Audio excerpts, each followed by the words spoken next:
indivisible, with liberty and justice for all. Remain standing while we're prayer. Our Father, we thank you for this opportunity you've given us to be here and take care of the town's business.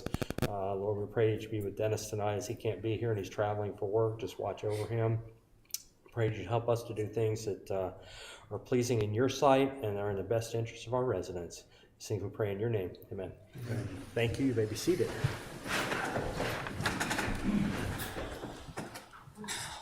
We have a motion to approve the minutes from September 3rd.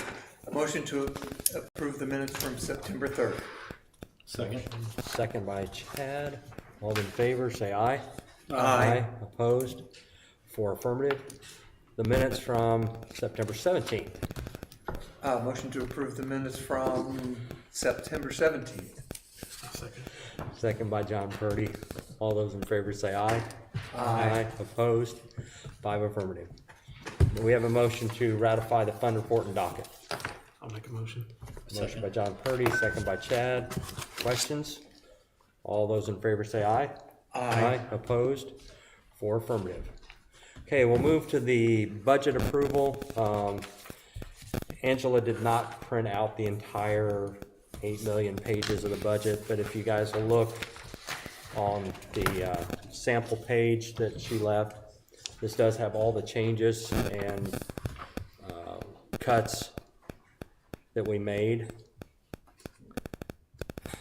So if there's any questions or comments, if not, we'll entertain a motion to approve the budget. Motion to approve the budget. Motion approved. I'll second. Second by John Purdy. All those in favor say aye. Aye. Opposed? 4 affirmative. Thank you. Old business, the flock camera presentation. Okay. Give me a second. Okay. Do you want us to do something else first, or are you about ready? No, it's Okay. gonna go as soon as I turn it on. Okay.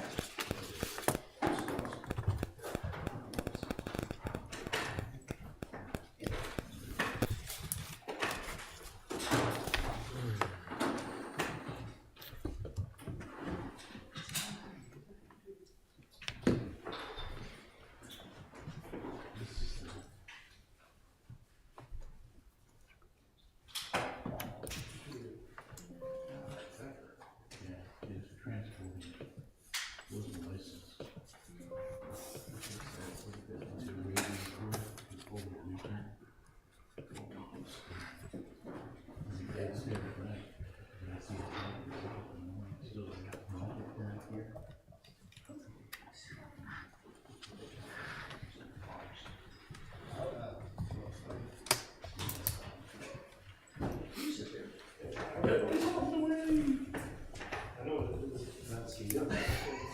it is.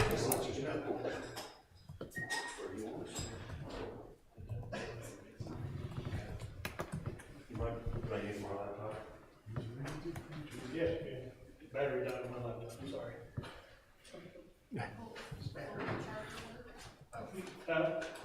Well, I don't know if it's a Dell. No, that one won't. They're making the same.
Sorry, I apologize for the technical difficulties, but you are dealing with police officers.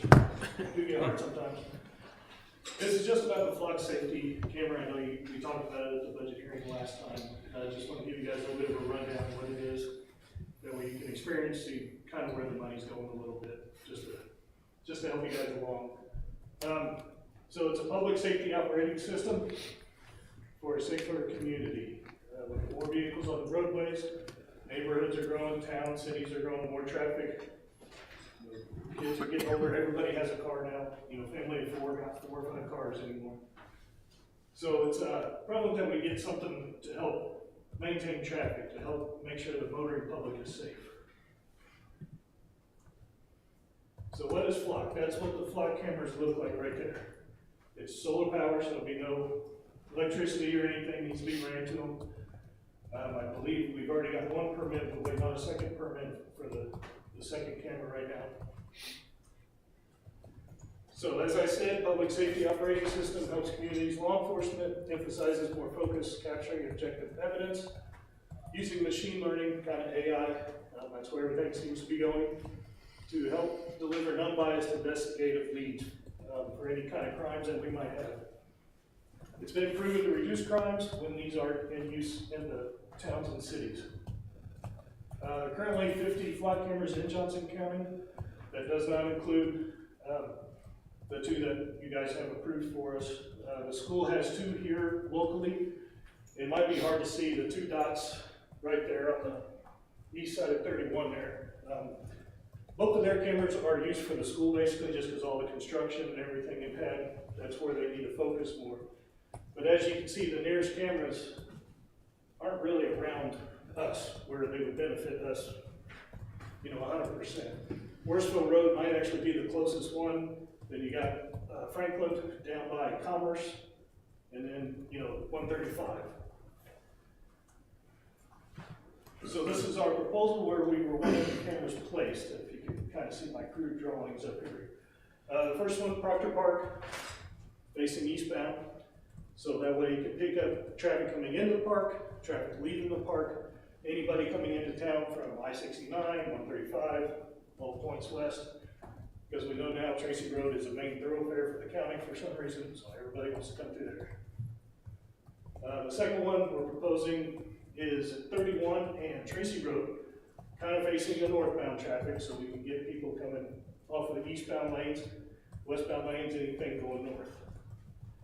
That's the one that's going to take us a little more time to get a permit because it is state property, so we have to, the company has to apply to get the permits and everything like that. They are looking for maybe a different, maybe a county easeway that they can put it on because it'll be a little bit better to deal with the state. But that's where the 2 cameras are proposed. That's where the company felt like we would get the most use out of it.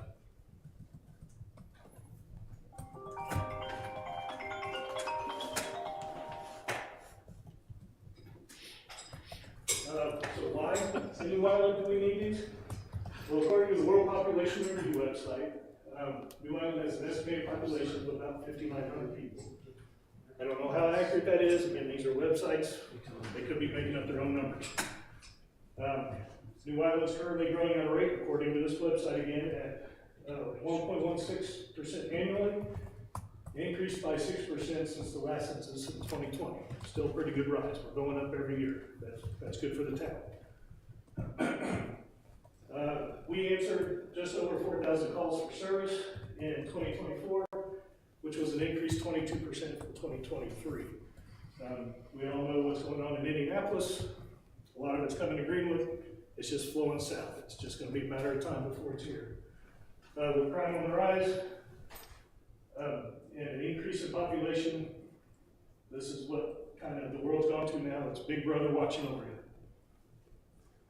These numbers, as it says here, do not account for neighborhoods or future expansions.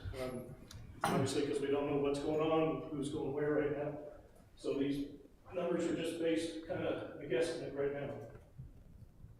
So how does flock work? It gives officers real-time updates on their laptops and on our cell phones if we choose to use that. What happens is this picture comes up on our laptop and alerts us, makes a real annoying noise, so that way we know it's there. And what it does, it takes photographs of the rear end of vehicles, so you get the license plate. That's what it runs the information from the plate. It tells us whether this vehicle is stolen, according to the license plate. If the license plate's stolen, is the registered owner wanted? Is he missing? Is he a suspended driver? Any other kind of persons of interest for other agencies? With this going nationwide, if somebody in New York's looking for somebody, they can tag it, and if it comes through here, you know, we can help them out, tell them that it's come through here. Kind of just blew it up a little bit so you can kind of see more of the details of what it is. We do cross-reference, and that is a requirement. Just because it shows this picture doesn't always mean it's going to come up with those same numbers. So we have to verify that they're the same, check them on our IDAX to make sure everything in Indiana is what it says it is, and then we can go from there. This is probable cause that we can make a stop if there is an expired tag, suspended driver, anything like that. It's a valuable investigative tool.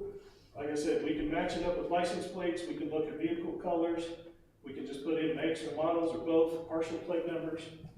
It reads everything. It's all web-based, so we don't have a certain program. It's cloud, so we don't need storage. They store everything on there. And we can look it up from other agencies, as I mentioned before. It does link right into the National Criminal or Crime Information Center and the Indiana Data and Communication System, which is where we get all our information from. Safety system, particularly its license plate recognition cameras, they've been shown to reduce vehicle crimes in communities that utilize them. Agencies using flock safety cameras reported to have a significant decrease in non-vehicle crimes, such as theft, burglary, even homicides. As Chief told you guys last time about the person going from Bloomington to California and back, they were able to track him down, you know, that he killed his mother and everything like that. So it's something that's a very invaluable tool. Just some headlines. The local one here from Minneapolis. LPR cameras assist police locating 2 suspects in a shooting that left an officer injured. Okay, that helps us. Not only does it help us, helps the community, helps you guys as well. Flock cameras help police identify even something as small as illegal dumping. So, which in our town, I mean, that could be, you know, that could be huge for us sometimes. Especially with trying to keep the quality of life for our citizens here, trying to keep it up. They don't want stuff just dumped around anywhere. It's assisted thousands of agencies nationwide, and we want to solve crimes. Thank you. You guys have any questions? Does it do the amber alerts too? Yes, it'll do amber alerts, silver alerts, as long as the vehicle is registered to that person. So if they're a passenger in the vehicle, we have no way of knowing, unless we actually pull the vehicle over for something else, and then we find that person. So unfortunately, it all does go on the registered owner of the vehicle. So. Does the camera record speed as well? The camera does not record speed, Okay. so it's not it's not even like a red light camera. Sure. But it does record expired tags and that sort of thing. Yeah, expired tags, suspended drivers, as long as the registration is there. It only keeps it in the database for about 30 days, and then it goes into the cloud, and then we have to pull it out of that if we need it for any kind of reason. So you mentioned expired tags, things like that. Yes. But if, like you talked about, maybe there's nothing wrong with the vehicle itself as far as plates, the person driving or whatever, Yeah. but they have done something in another state that got recorded by a flock, Right. you'd be notified. Yeah, so say the person's legally driving, it's their vehicle, in Columbus, Ohio, you know, maybe domestic battery they're wanted for. They tracked it into Indiana, they lost sight of it, it pops up on our cameras, now we can at least give them a path to where they say it passed through our town on this day, so kind of a time frame that they can keep looking for. So everybody that is in the system has access to this information. Correct. Yeah, and it's even set up with, the departments are even set up to where they share their information and they permit it. They don't just automatically do it. We have to give somebody permission, and then they can view our cameras just like we can theirs to help track somebody. So it's all information sharing, intelligence led, so. But you as a department have to grant the permission. Yeah, they'll send us Flock. a little hit and we just approve it.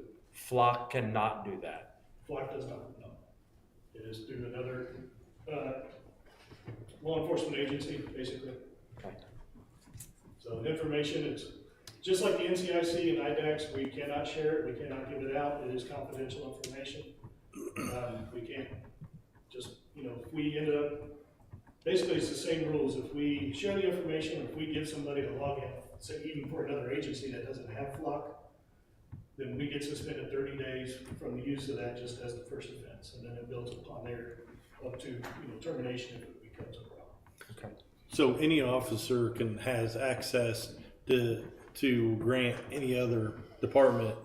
No, only, there's 2 administrators, so me and chief, we only have access, so they gotta contact us, Okay. which they send a request to Flock, Flock notifies us, and then we have to physically approve it. So just like, Officer Robinson or anything, they can't just automatically approve somebody getting it. Because I'm sure they want it like pretty quick to Yeah. do that, so yeah. Yeah, and it will notify us through email if there is. And we're willing to share it with them if they share theirs with us, which is what normally they do. A couple of things I want to tell you real quick though. The research was done, and it was Flock that decided to put the one camera up down in Proctor Park. Proctor Park, it'll get the east and west traffic there, but it'll also get license plates going in and out of the park.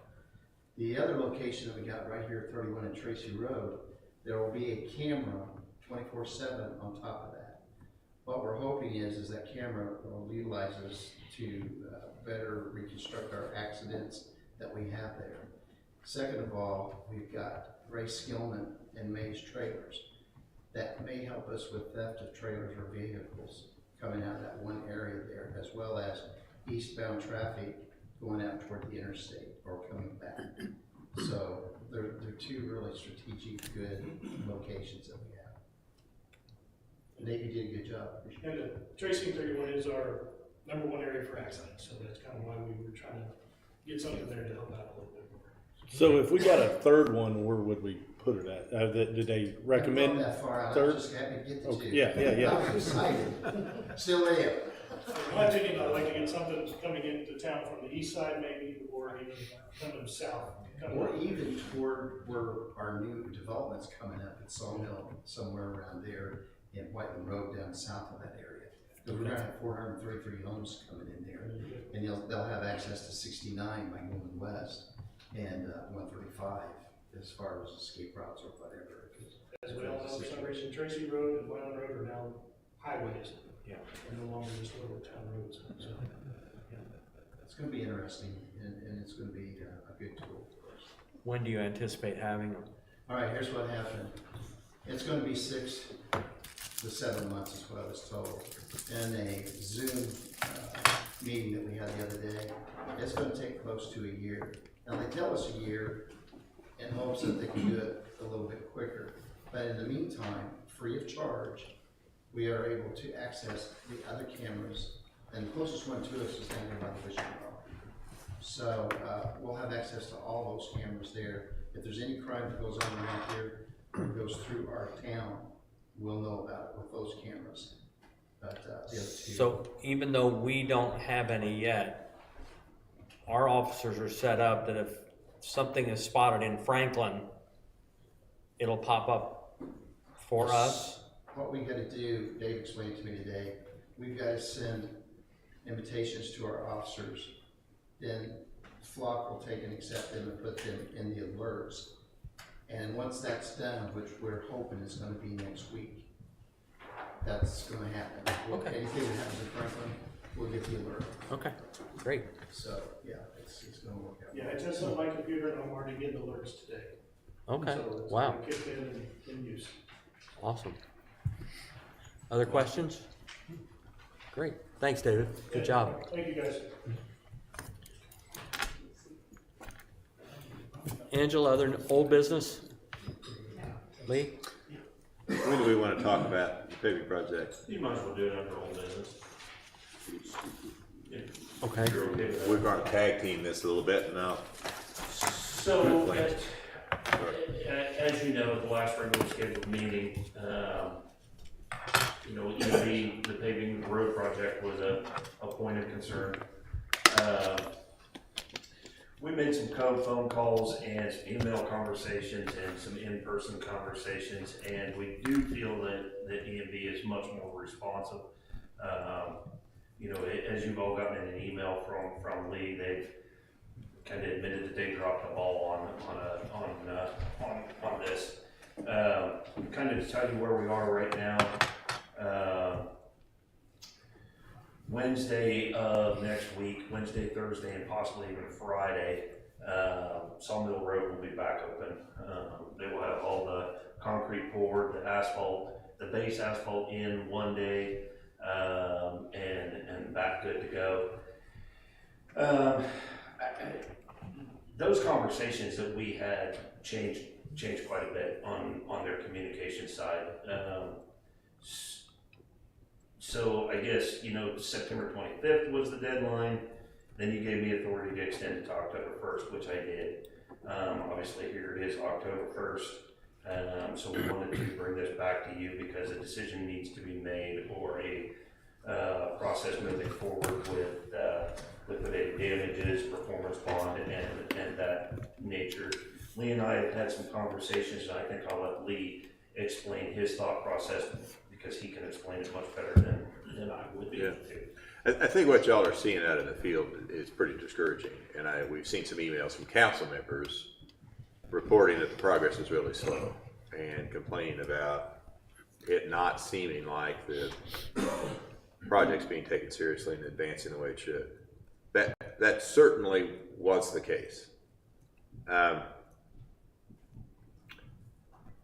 We kind of have a style, a kind of a way of trying to deal with people here to try to affect the best outcome for the town. And after our last meeting, I think the next day, I got a hold of Steve Browerman, who is the area manager for E&B,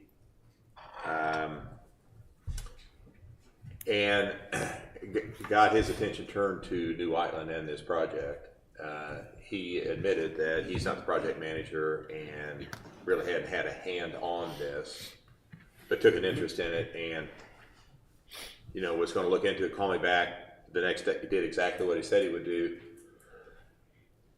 But the conversation started out kind of with the schedule and when the project was supposed to be done, and that we had a 45-day clock running from the latest date, which was August 13th, 18th, 15th. You know, it should have been the first part of October that it would be done. And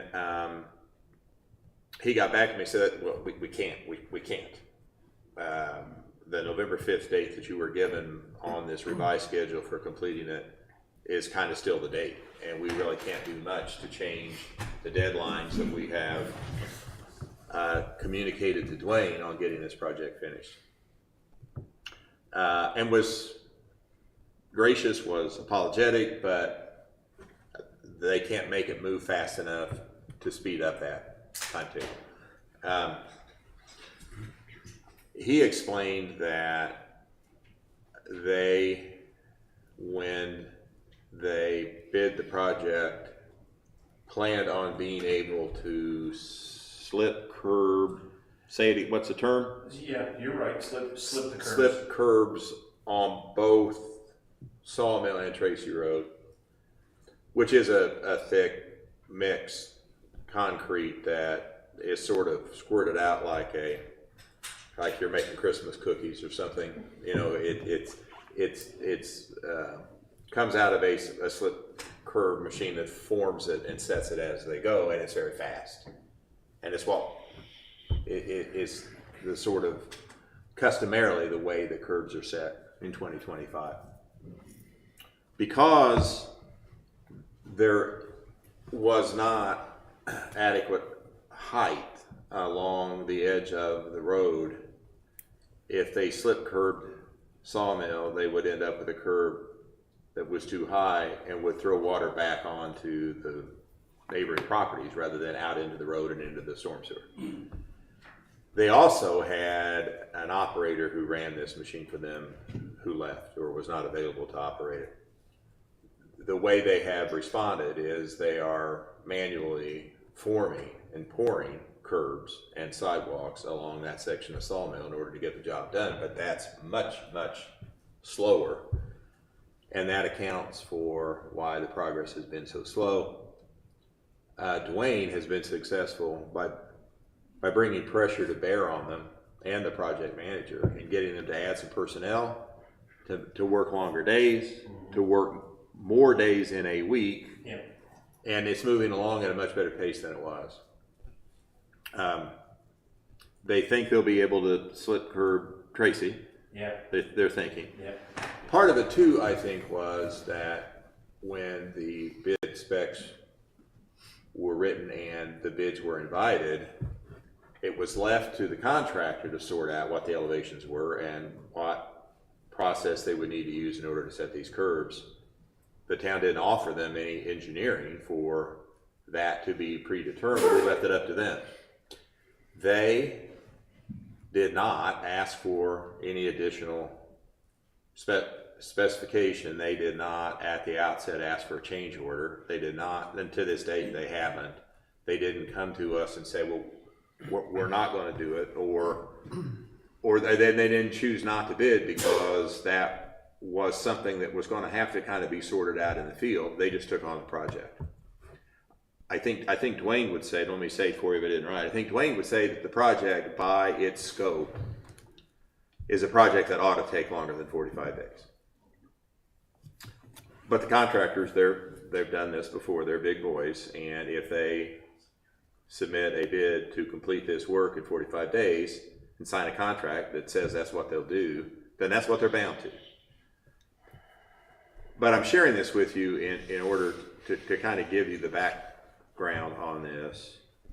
And I think there are several things at work. One is, when we issued the notice to proceed, they sat on it. They should have, within a week's time, returned it, and they should have gotten to work, and they didn't. And I don't know how to account for that. And Steve Rohrman would say, yeah, we messed that up. I do appreciate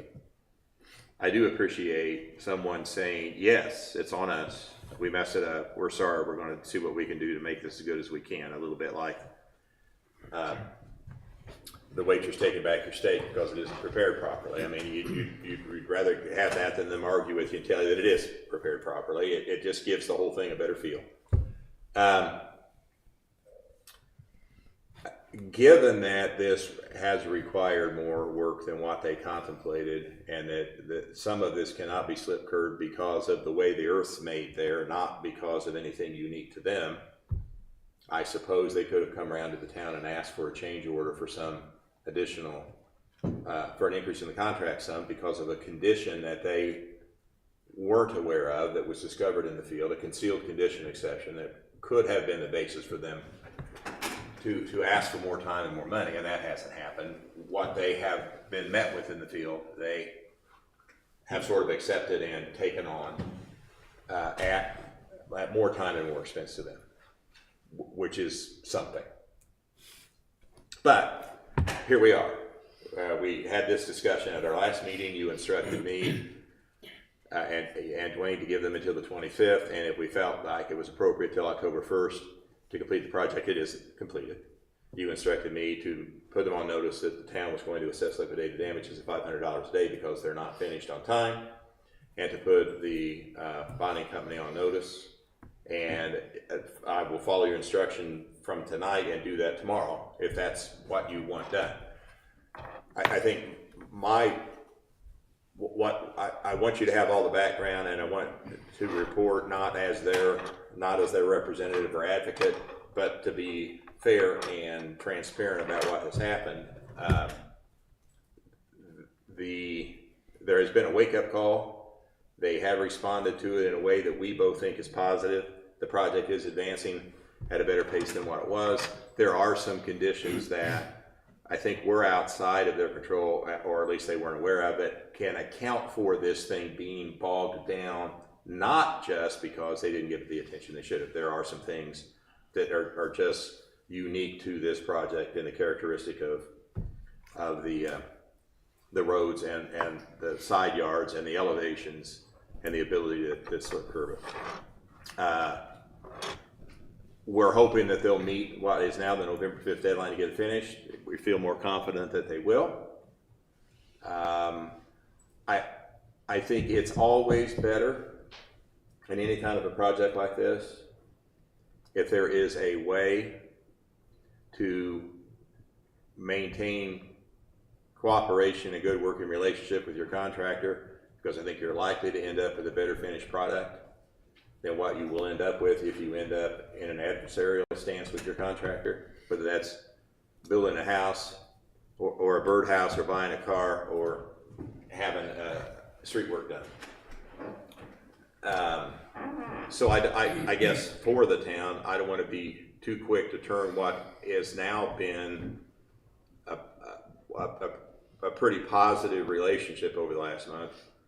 I don't want to, just because we can, turn that into a contentious relationship, because I tend to think contractors kind of think, well, then we don't care anymore. We try to work with these people, and you end up at the end of the project not as happy with the result as you would have. By the same token, at some point, we've got a contract, and at some point we've got a bond, and we got liquidated damages. They're there for a reason, and these are tools in a box that we use, and we will use them if that's what you instruct us to do. Okay, they're saying November 5th. What scope of the project is going to be completed by November 5th? Everything. Sawmill Road, Whiteland Road, and Tracy Road. And that's the whole section of Tracy Road. In fact, like it was mentioned earlier, they are planning for the base asphalt to go, they call it the widening, to go in the cut that is there next week. They also plan on milling and paving Whiteland Road at that same time. So don't get me wrong, it will be a mess, and that's part of the issue with them.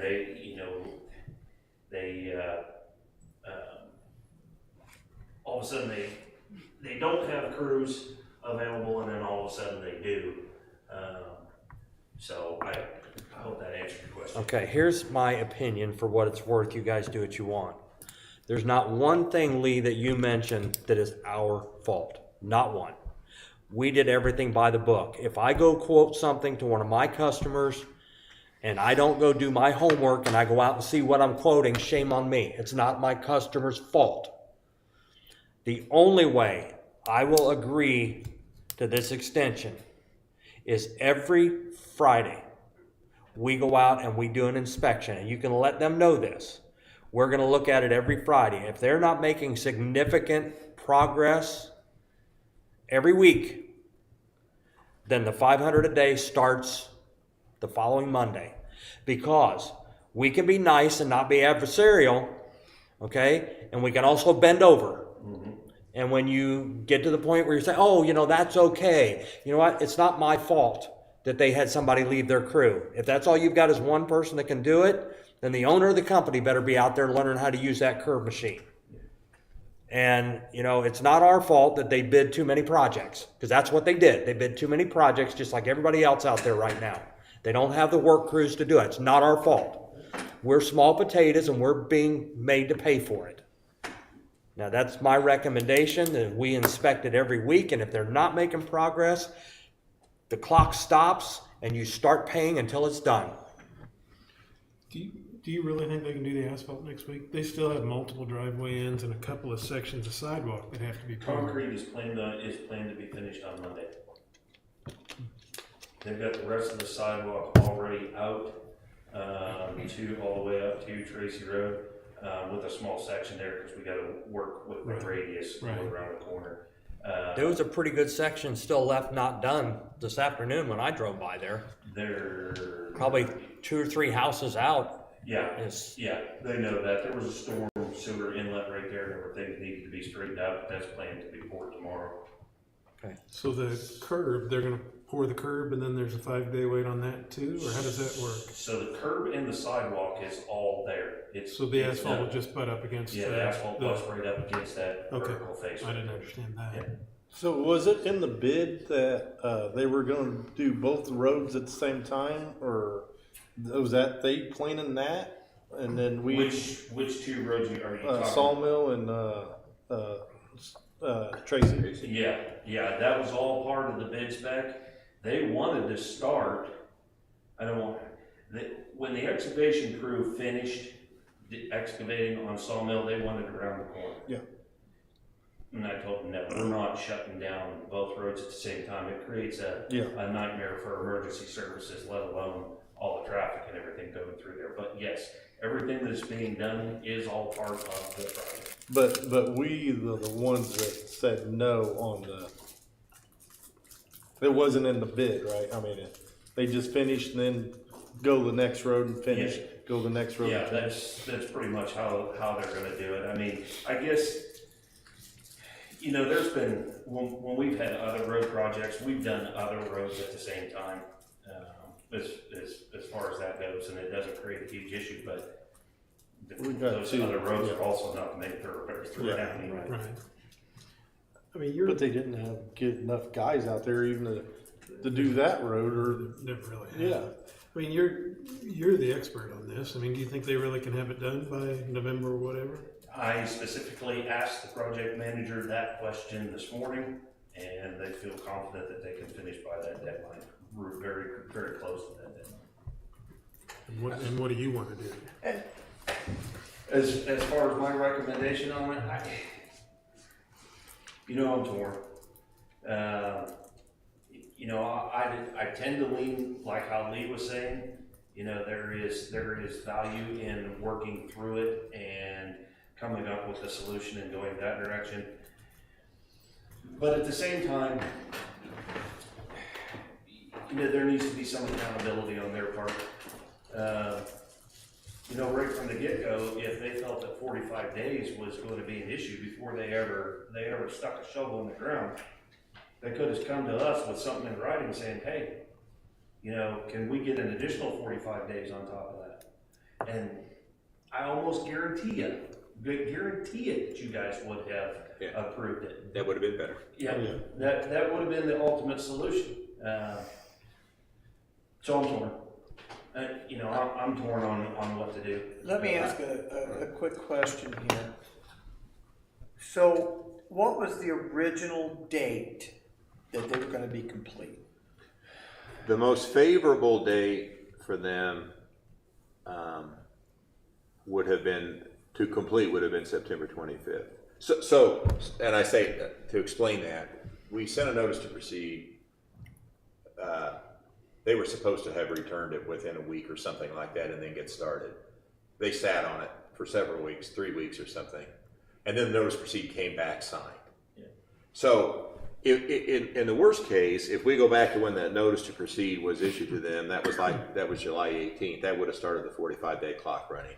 I don't think that's fair. I think that is, we didn't communicate to them and say, where is that July 18th to July 19th? You're not out here. But when they returned it, signed on August 11th, there's no argument to be made. That's the date I want to know. That started 45 days. That 45 days ran on September 25th. That's why at our last meeting, you all said September 25th, but if you need to work it out to October 1st, you can. And I sent an email to them the day after that meeting, and told them that those were the dates, that we not agreed to an amendment of the contract or an extension of the term, and that they are subject to a $500 day liquidated damage, and that we're reserving all rights to impose that. Okay, so let me ask this then. Okay, if we were agreeable to go to November 1st, because I'm ready for this to be done, our people have had a hardship because of this scenario. Is there a way that if they missed the November 1st date, that we can go back to the September 25th date? So I have an idea of a way to go about this, and that would be to notify them that the town is imposing liquidated damages as of October 1st or as of September 25th. Right. But that the council remains open to waiving those liquidated damages or reducing them based on how well the project proceeds from this point, and if they complete the project by the November 5th deadline that they have promised. And what I kind of like about that is it incentivizes them to keep this thing moving, because we're saying to them, it's costing you $500 a day, but if you bring it in, you get it done, and you meet the schedule that you promised, there's a possibility that you can avoid those damages actually being collected from you. And that way, we're running them off every day. We're serious about it. There is some real risk to them if they don't get it done, and there's some real reward to them if they do get it done. And I kind of like that as a way to keep steady pressure on. They have a lot to lose and a lot to gain if we do it that way. Well, if we proceeded that way, the 5th would be it. No excuses, no nothing. You owe us damages dating back to. And that's what I would propose. Not that we're going to start them on the 5th of November, that we're starting them now, but we may be willing to forgive them if you bring it in. So they've got 15 or 17,000 reasons. Yeah, that's to what get it would done be. by November 5th. Yeah, which the makes guy that sense. you talked to was Stacy, you said, or Steve Browerman is the area manager. Does he feel confident on November 5th? I don't know whether he feels confident or not, but the conversation I had with him was, Steve, it's got to be sooner than the 5th. You got to give us a different schedule. And he comes back and says, look, I'm sorry. I've talked with him. I can't promise you an earlier date. We can't. How late in the year is too late to get asphalt? So I asked that question this morning too. Last year, their plant shut down December 21st. Yeah, they're staying open a lot later anymore. Oh, I guess it was Well, earlier. because we're getting ready to get into our weather months.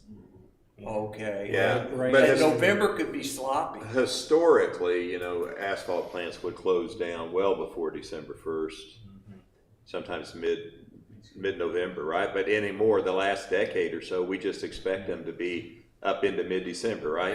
That's right, Tony? Thanksgiving, right? Yeah, that's what I always used to think about. So I don't think it's that. I think it's more a matter of, damn it, you got to get out of here and let our folks start driving on the roads again. I'm fine with the plan Lee described, and it's within our contract. We don't have to make a contract change. We don't don't. have to have anything. We don't. We're within the terms. We're just saying that We're gonna give you're you now some on the naughty incentive. list, Yeah, and it's yeah. going to cost you money. I'd be all right. I'm okay with it as long as we're still checking it. Because here's what I don't want to happen. I'm up there daily. We're gonna get down to the end, it's like, there's gonna be an oh crap moment. Yeah, there is. Let's go throw some asphalt at this thing and, okay, we're done.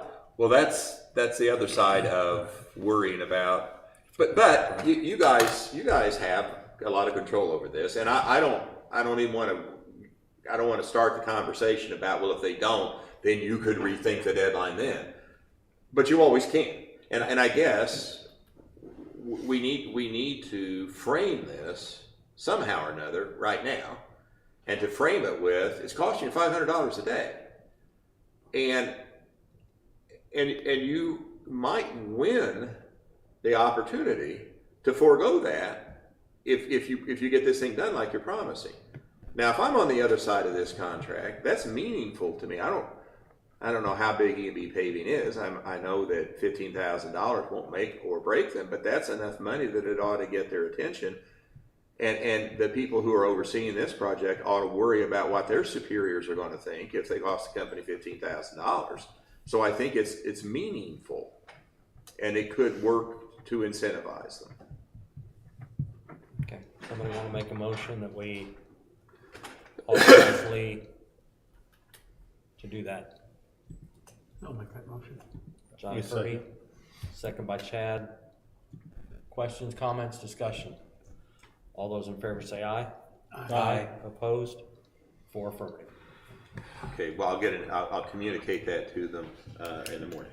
Yeah, because if it's not November 5th, Yeah. my aye is a nay. I've got a dollar that says they're not gonna be done. I do too. Right. So I'm just gonna say that to you guys, that I guarantee I won't have the same vote next time. I think it's real likely they won't get it done, but what Dwayne has reported, what we both have reported about them sort of sitting up straight and paying attention and communicating, one of the complaints Dwayne reported to you at the last meeting was, no one will talk to him. I mean, he's not even getting anybody to communicate.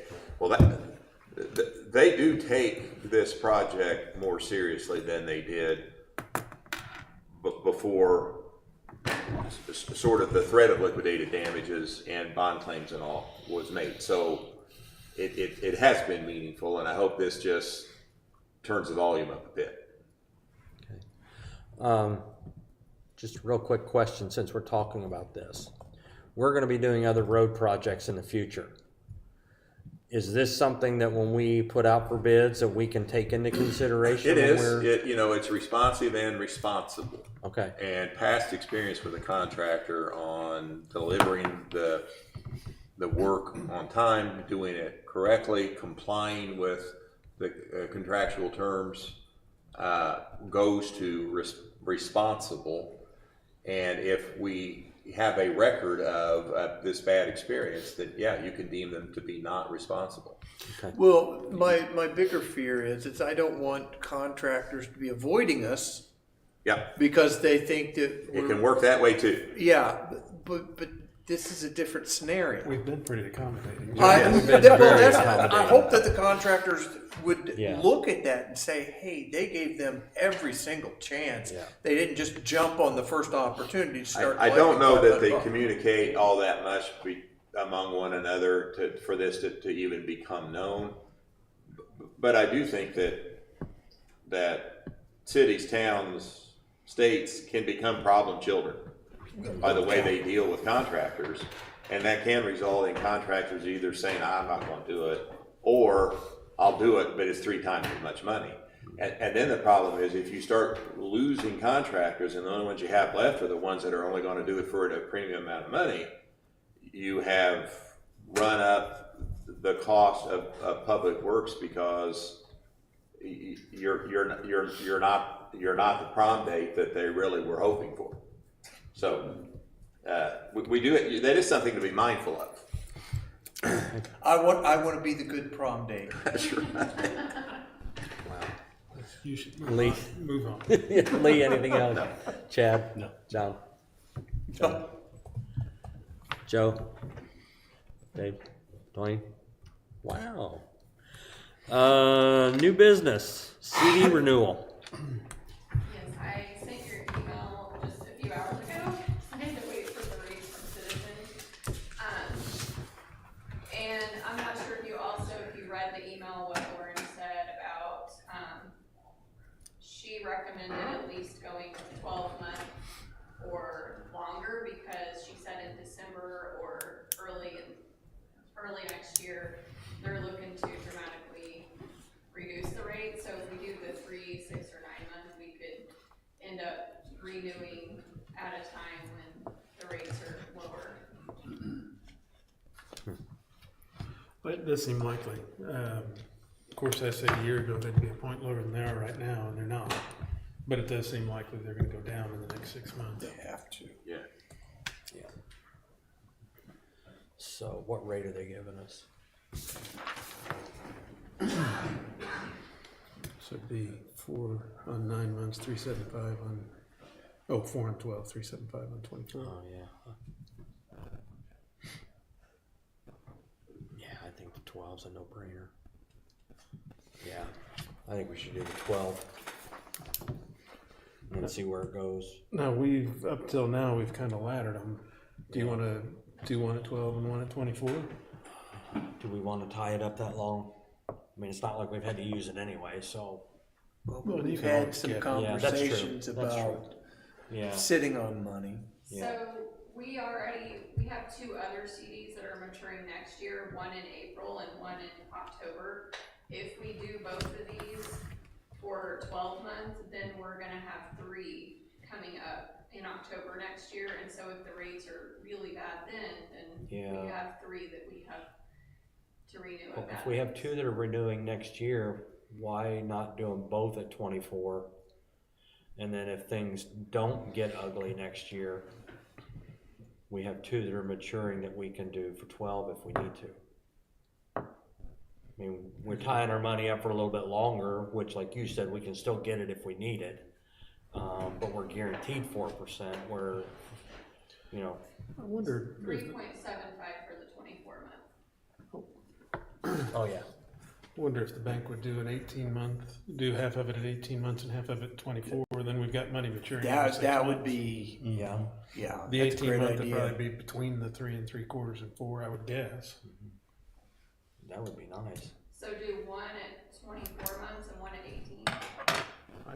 Well, then we've got money maturing Yeah. every 6 months. What basically. would the, because I'm not seeing they didn't offer an 18, 18. do we have to? I can contact them and see if they have an 18-month option. These are just the options they gave me, but if you're bringing it up and you work there, then. Just a thought. I mean, you know, just a thought. When do you have to do it? October 16th, so it's before our next meeting. Well, if we said 18-month, it's approved as long as it's between 3 3/4 and 4, it's somewhere in between. Right. Then you've got the green light to go ahead at 18 months and 24. Yeah. Right. Yeah. I love that idea. And you made that motion, right? Well, Which I one- probably should Oh, that's, abstain. okay. Yeah. Which one, would you prefer be the 18 months? You just split it in half. I mean, you've got $1.25 million between the two. They've just split it in half, so it's not 500 and 750 anymore. Oh, you want to split that one into 2. Yeah, just So then, so equal make amounts. these 2 renewals into 3. No. No, just take the whole amount and split it in half. So you'd have The 6. 1.25 and split it in half. Okay. Okay. Right, and put half of it at 18 and half of it at 24. Yeah. Yeah, I'll make a motion on that I want to split them and then see the rates at 18 to renew these at 18 and 24 months. Okay, what if the 18 is not available? What's acceptable? 12 and 24? Well, I think we have to stay at 12 and 24 if I can't get Okay. an acceptable 18. Am I wrong? No, I think you're right. But that's the motion. That is the motion. All right. That in lieu of being able to get an 18, I am very much in favor of a 24 and a 12 with it being split equally. And you're making the motion? I am making that motion Second. Chad just seconded. Okay. here in front of this entire audience. I have made that motion. Any other questions, comments, or confusion? All those in favor say aye. Aye. Opposed? 3 affirmative and 1 I'm gonna abstention. abstain. Okay.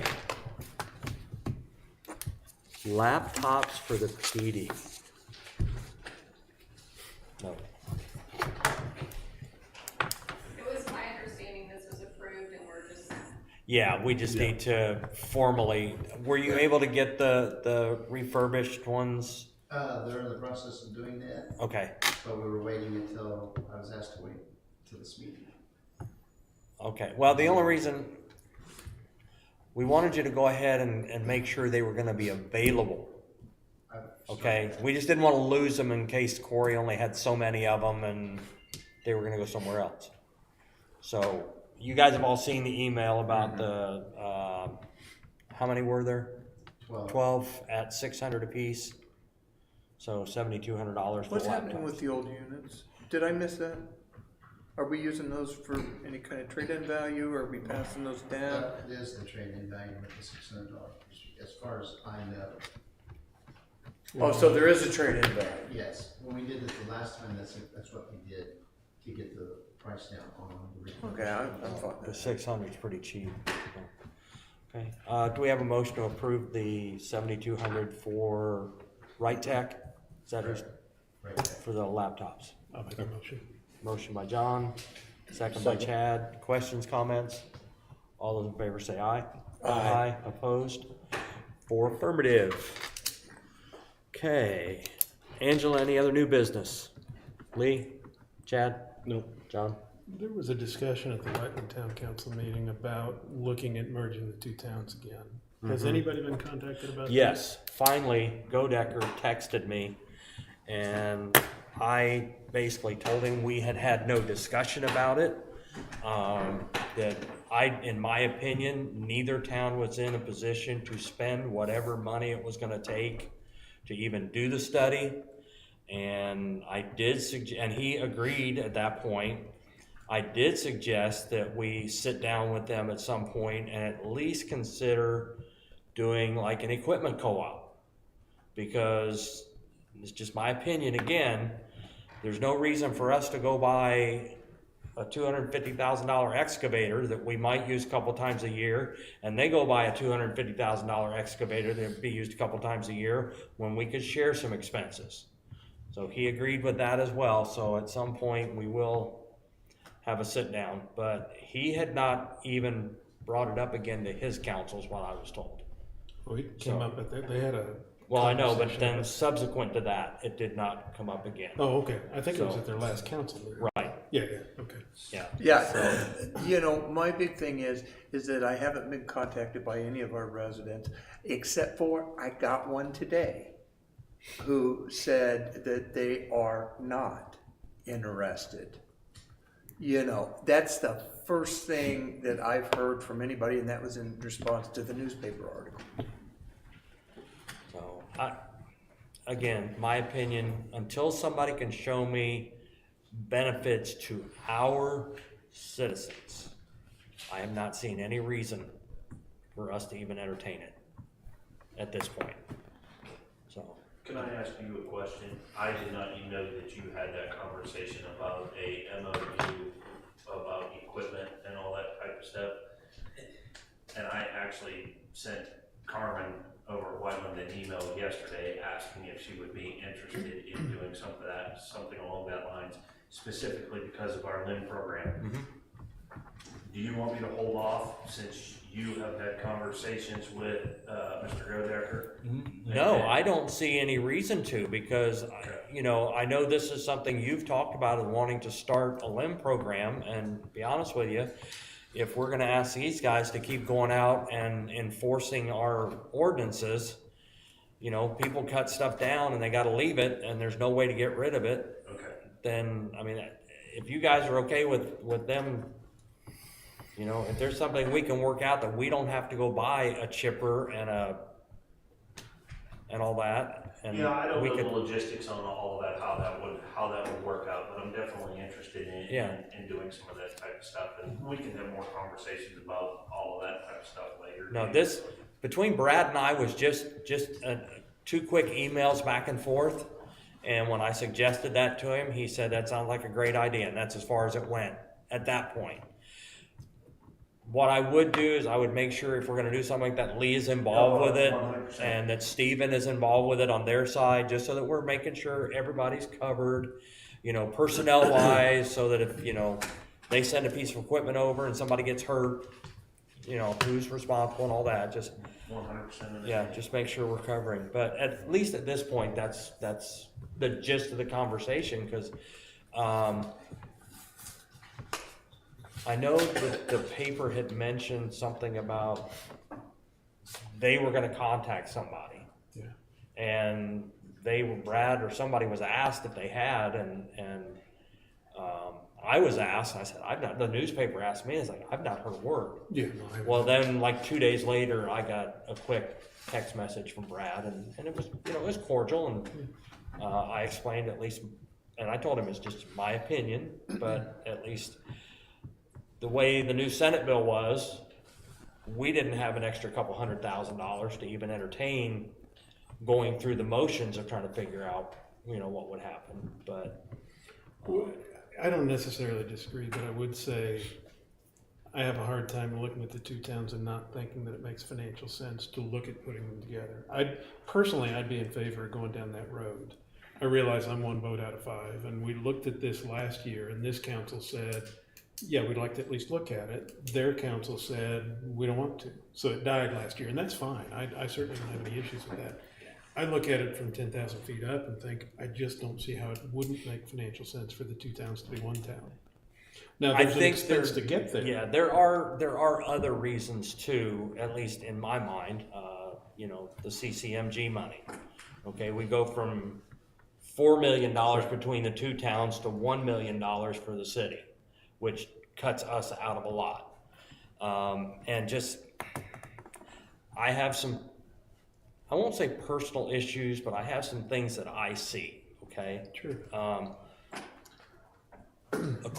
Since we use the 2020 census, okay, for the flock cameras, if you look at the 2020 census, our populations were almost identical, okay? We were at that point still a little bit higher, okay? I have yet to have anybody explain to me why they have half again as many employees as we do, why they're paying their employees way more than we do, and how that would be cost efficient for us. We ask our employees to, we get by without a town manager. And, there's just things that we do that we've been able to do that, okay, I'm just gonna say this. There's nothing in my mind that thinks this would be a merger. It would be a takeover. And I've said that since this conversation came up with Norm Gabehart 10 years ago. Because Norm Gabehart wanted to be the mayor of something. Yeah. And I'm sorry, but until somebody shows me that it will benefit these folks over here, and I don't mean to be rude, but I don't care whether it benefits those folks over there. These are the folks that elected us. Sure. And again, that's my personal opinion and why I felt that way. I don't disagree with any. Well, I really don't. I wouldn't argue about any of that. When you say until somebody can show me, well, that's kind of what we'd be looking at. And last year when we talked about it, what I said was I'd like to gather the facts and then make a decision. Right now, we really don't know the details. I mean, you talk about the CCMG, but a town twice our size, are there other doors that open? We lose that, do we gain something? We don't know the answer to that. Right. That's my point. What I'd like to do, and I would be in favor of doing the study and saying, okay, here's benefits, here's the cost, here's the pluses and the minuses, and then make a decision based on the pluses and minuses. And but I understand. If we can find a way to do that without spending money, because that's the way we were last time when we talked about it. It's like we just, why spend a lot of money to go down a road that, If I remember correctly, last year, the study was gonna cost $100,000. We would have to pay, and they would also have to pay $100,000. yeah. Just to do the financial study portion of it, let alone the rest of it. But we're losing roughly that amount next year due to the legislation. Did we ever actually get a vendor quote on that? I think we made some assumptions, but I don't know that we have. And again, I'm not arguing. I think it's worth looking at. If we look at it and say it's going to cost $250,000 to get the study, but I don't know that we ever narrowed that down and said, here's the price tag. It would be easy enough to find out because there's 3 townships, 2 townships just merged, and there's 3 that are talking about merging now. Right. That, I don't know if townships and towns would be the same amount of money, but that would be an easy way to find out, what did it cost each of these entities to do the study. Yeah.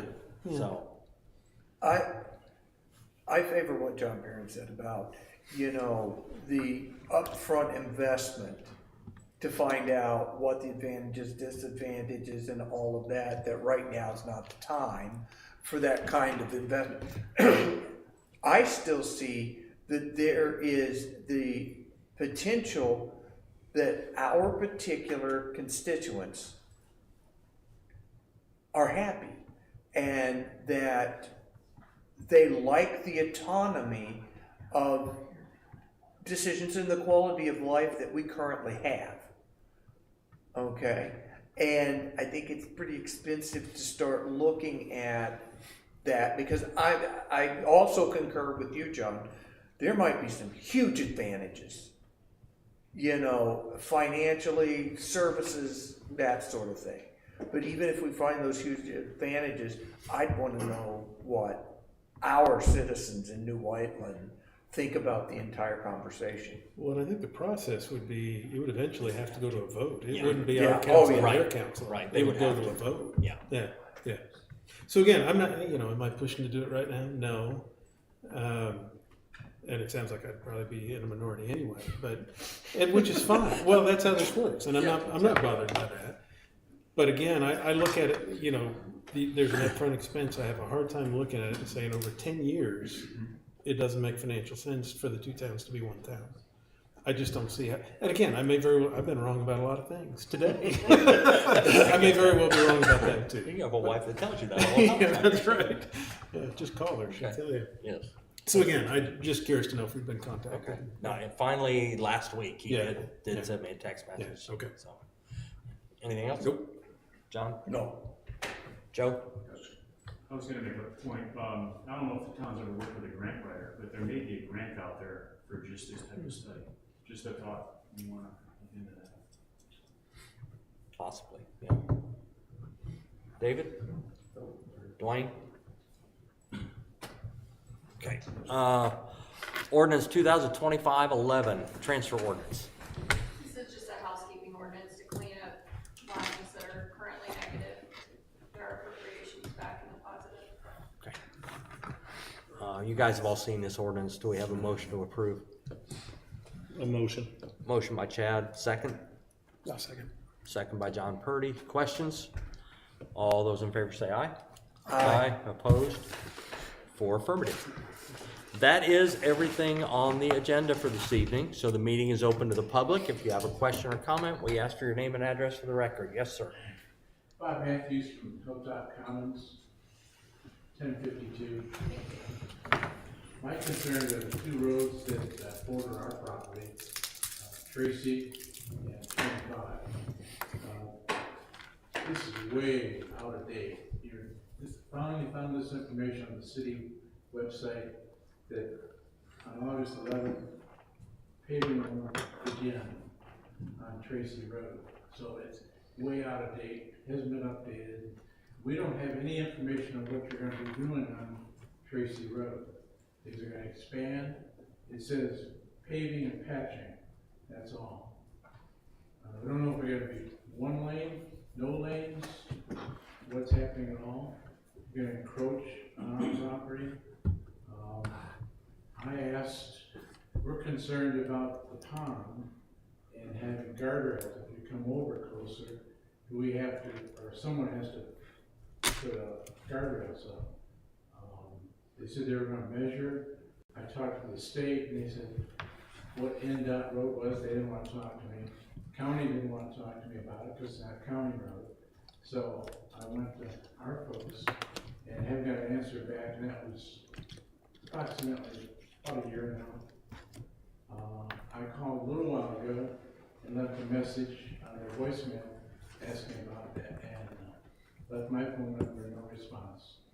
So really what we want to know is what's going to happen on Tracy Road from Sawmill out to the bridge. It does say it in here. And then 25, I don't know if anybody's been on 25. The county did a phenomenal job. It also shows what's county and what's city. Because coming out of our subdivision, it's a front on the hill is already deteriorated, but that's our property and not the county's. I would have hoped that there was some communication between the two, and maybe we should have paid to finish our part on 25. So Tracy Road right now is not getting widened. As it stands right now, it's not getting widened. It's just getting milled and overlaid. But I am in conversations with an engineer to come up with some different design ideas and concepts and things like that for all of that. But obviously that's gonna have to be funded through, various different sources. So I'm working through all of that. In response to your concern about the posts or the pond or anything like that, I have no interest in putting anything in the town's right of way. And at that point, I think that it would fall on the HOA if they felt necessary that there needed to be bollards or anything like that. that, they would need to find the resources and put the bollards up on their property. Yeah, but if it's not gonna go any wider than it is now, why, if we're not changing anything, we're just cleaning it up, why would that be even necessary unless they just Yeah, wanted to? That subdivision was designed that way, I'm, not making excuses or anything like that, but that's the way it was designed, and I sure as heck don't wanna go through and put posts and stuff, in the road right of way that is, could potentially, if we ever do widen it, that they gotta come right back out, so. Does that help? 25? So yeah, the communication, I'm in the same boat on the communication as you are. I never knew anything about that and paid them 25. So, if they would have communicated, maybe that's something that we could have looked at. Yeah. But they come in one day and I was told by one of my guys that they've got the lane shut down. Yeah. So, We were out there the other day and that's the first time I knew that it had been done. Was one day last week, we drove on it. What's the plans for our part of 25? Round up the hill. Yeah, it is. It's right there. As soon as you come out of the subdivision and turn right, it's deteriorating for sure. Maybe something I'll have to look into with part of the CCMG and various things. 25 is not the only one. Yeah. So when does that come up again? The next They're process. Again. CCMG's changing their process yet again. They're only going to have one application starting 2026, and then their whole Pazer rating and identification has to be. There's a certification process which I went through and got the certification process on it, but now I have to hire somebody to come in and verify my process and grade the roads and come up with a recommendation. So. Wow. More money. Yeah. Do you know if Tracy's gonna be closed completely? No. They'll be down to one lane on the eastbound lane will be shut down. You'll still be able to go westbound. That's in between 31 and Sawmill. West of Sawmill they'll just have flaggers on it when they go to mill and overlay it. So those still be similar to like Duke Energy's out there doing now. Okay, is that who's out there doing Yeah, that? they're Okay. replacing poles.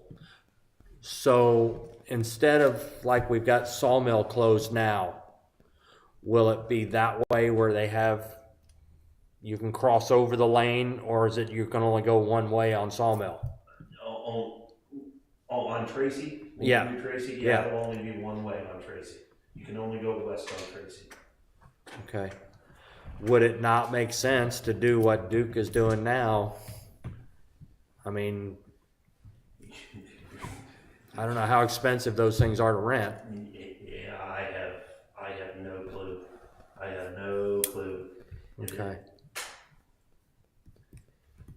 Okay. You're talking about a large section there and backing up traffic to try and get those flaggers and everything to go through. Yeah, we are, but I know how much of a hassle it was for people for Sawmill. But I think Tracy's gonna be worse. you'd back up into 31 though, you wouldn't want Yeah. that. Yeah. Well, that's true. You're right. Okay, never mind. I didn't say anything. Does that help?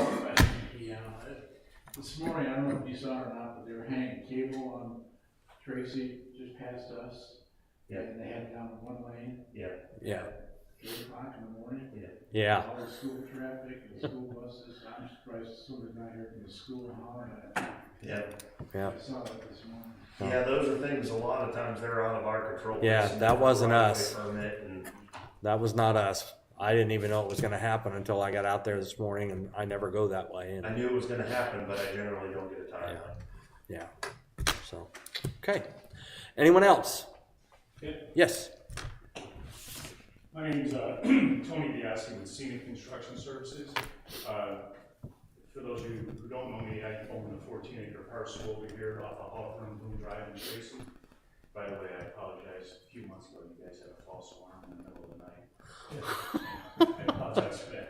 Anyway, the reason why I came by today was, well, partly to give you a brief update on what's going on with my parcel over there. So, I have the building on the very north end of the parcel, which I've had for several years now. About a year and a half ago, I finished the one along Tracy Road there, which B&K Hydraulics occupies right now. And fortunately, the building that I just finished, Safeguard Solutions, they're a company that's occupying that building. I think they're gonna have about 20 employees, if I'm not mistaken, so it's a good win for the town, if you will. I don't know if you've noticed, but I started another building right next door, which I don't have a tenant for yet. So I was just stopping by this today to let you know that it's about an 8,500 square foot building. If you know of anybody that is looking for space, I can divide it in two. I can put plumbing on both ends of the building, or it could be one 8,500 square foot building as well. But if anybody is, at all interested that you may know that's looking for space in town, that's my next building. So if we get someone in that, then I'll start another one. Is B&K still talking about expanding? Yes, they talk all the time about it. Yeah. So yeah, and he keeps mentioning it to me, and then I'm still waiting for drawings. And, so he hasn't given me any drawings or anything like that. Okay.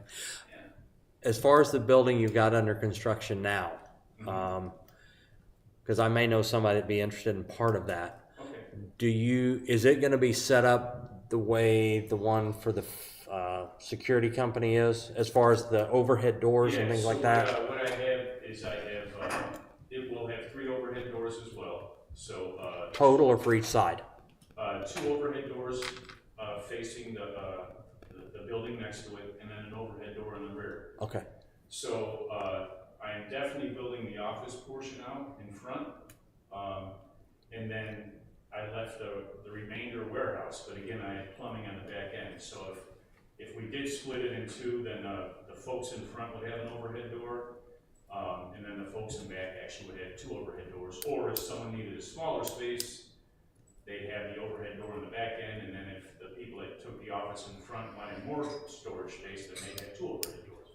So it can be, let's call it a lake shell right now, that can be divided into 2 or 3 tenants, if you will. Okay. But again, office, warehouse, office shop, office storage, that sort of thing. Okay. How many other parcels are you planning to build out over there once this one is? Yeah, so like we talked about when we originally did this, it's really a matter of who wants, what sort of footprint does someone need or want.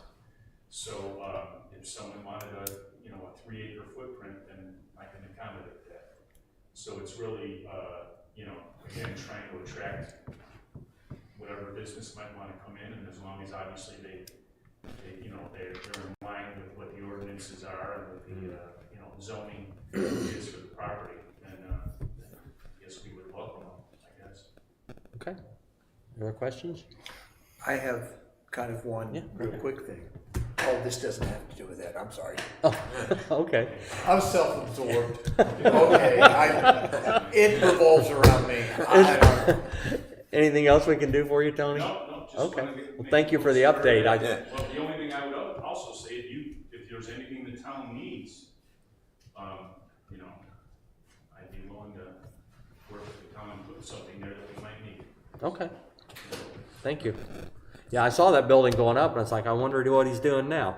Yeah, well, I wonder what I'm doing too. Yeah. I'm just going with the philosophy, if you build it, they will come. Yeah, Pretty working absolutely. so far. Absolutely. So Okay. the bank is happy that I'm building another one. Yeah, I'm sure they are. Okay. Well, thank you. Appreciate it. Thank you. All right, go ahead. Just wanted to draw to your attention, the school had reached out to me, pretty inconvenient. The school reached out to me and has invited members of the council to the old Sawmill Woods building. They're having a dedication on November 7th at 3 p.m. Okay, and just contact me if someone or the group wants to be there, I will be there in a different capacity, of What day of the course. week is that? That's a Friday, November 7th, and they'll unveil the new name and officially open the facility. And they reached out because it's in the town. Unless something comes up that day, I'll attend. Yeah. I'll be sure and get Yeah, my wife. you would probably- all on My wife would probably like the to list. see it as well. She works in the other building. Do we want to have someone speak? It's not gonna be me. That's whatever they want. Okay, Yeah. okay, but they actually came to me with that, so. Okay, cool. Anything else? Being no other business, we are adjourned. Okay, Joe, I've got mud on my face. Okay, what? Brooks did a great job. Oh, you did?